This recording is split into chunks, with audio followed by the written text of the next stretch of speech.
قرآن پاک کی آیت مبارکہ تلاوت کی وَإِذِ ابْتَلَىٰ إِبْرَاهِيمَ رَبُّهُ بِكَلِمَاتٍ فَأَتَمَّهُنَّ، جب آزمایا اللہ نے ابراہیم علیہ السلام کو، فَأَتَمَّهُنَّ، پس وہ کامیاب ہو گئے۔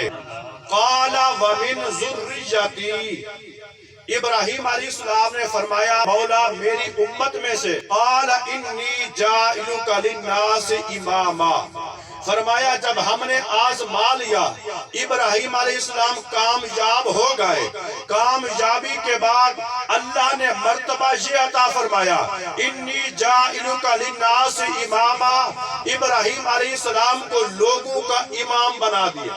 جب اللہ نے قوم کا امام، لوگوں کا امام بنایا، جناب ابراہیم علیہ السلام نے کہا مولا قال ومن ذریتی، کیا میرے قوم، میری ذریت، میری آل، میری اولاد سے بھی امام ہوں گے؟ آواز قدرت آئی، قال لا ینال احد الظالمین، جو حد سے تجاوز کرنے والے ہوں گے وہ نہیں ہوں گے۔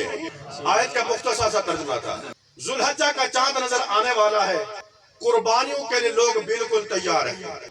عظیم سنت کے ادا کرنے کے لیے مسلمان اللہ کے پیارے پیغمبر جناب ابراہیم علیہ السلام کی سنت کو ادا کرنے کے لیے بالکل تیار ہیں۔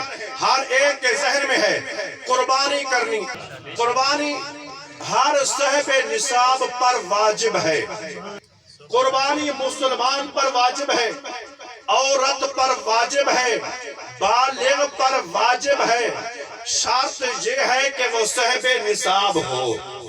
اللہ تبارک و تعالیٰ فرماتا ہے میں نے آزمایا ابراہیم علیہ السلام کو، 5 بڑے امتحان دیے اللہ نے ابراہیم کو، امتحان دیے 5 بڑے امتحان دیے۔ ان 5 بڑے امتحانوں میں اللہ تبارک و تعالیٰ نے ابراہیم علیہ السلام کو آزمایا۔ سب سے پہلا امتحان یہ تھا، قوم نمرود میں سے نمرود بادشاہ نے یہ خواب دیکھا، آسمان کا ستارہ طلوع ہوا، میری گود میں آیا، اس کی روشنی اتنی تھی کہ چاند سے زیادہ، اس تارے کی روشنی اتنی تھی کہ سورج سے زیادہ۔ صبح ہوئی، نمرود مسند آرا پہ آیا، اپنے ممبر پہ بیٹھا، چہرہ بڑا مغموم سا تھا، مرجھایا ہوا تھا۔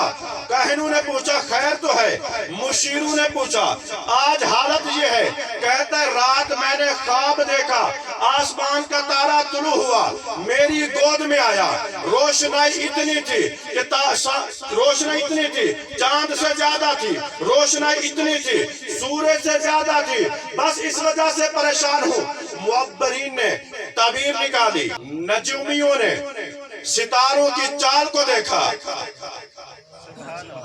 توجہ جناب کی، کاہنوں نے اپنے رمل مارے، سبھی نے یک زبان ہو کے کہا نمرود اس کی تعبیر یہ ہے کہ تیری ہی سلطنت میں ایک ایسا بچہ نمودار ہوگا، ایک ایسا بچہ آئے گا جو تیری سلطنت کو ختم کرے گا، تیری بادشاہت کو ختم کرے گا، تیری الہ ہونے کو ختم کرے گا، ایک اللہ کی توحید کا اعلان کرے گا،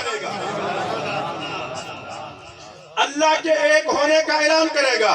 جب نمرود تک یہ بات پہنچی، نمرود نے پوچھا کب ہوگا؟ کہا ان کاہنوں نے ابھی وہ باپ کی پشت میں ہے، پابندی لگا دے کہ کوئی میاں اپنی بیوی کے پاس نہ جائے۔ تھوڑا عرصہ گزرا، کاہنوں نے جا کر بتایا ستاروں کی چال یہ بتاتی ہے کہ وہ بچہ اپنے باپ کی پشت ماں کے رحم میں منتقل ہو چکا۔ نمرود نے اعلان کرا دیا کہ جو بچہ پیدا ہو اگر لڑکا ہو قتل کر دو۔ اس کا ذہن یہ تھا کہ وہ بچہ پیدا ہوتے ہی قتل کر دیا جائے گا، ختم کر دیا جائے گا۔ اس بدبخت کو یہ پتہ نہ تھا فانوس بن کر جس کی حفاظت ہوا کرے وہ شمع کا بجھے جسے روشن خود خدا کرے۔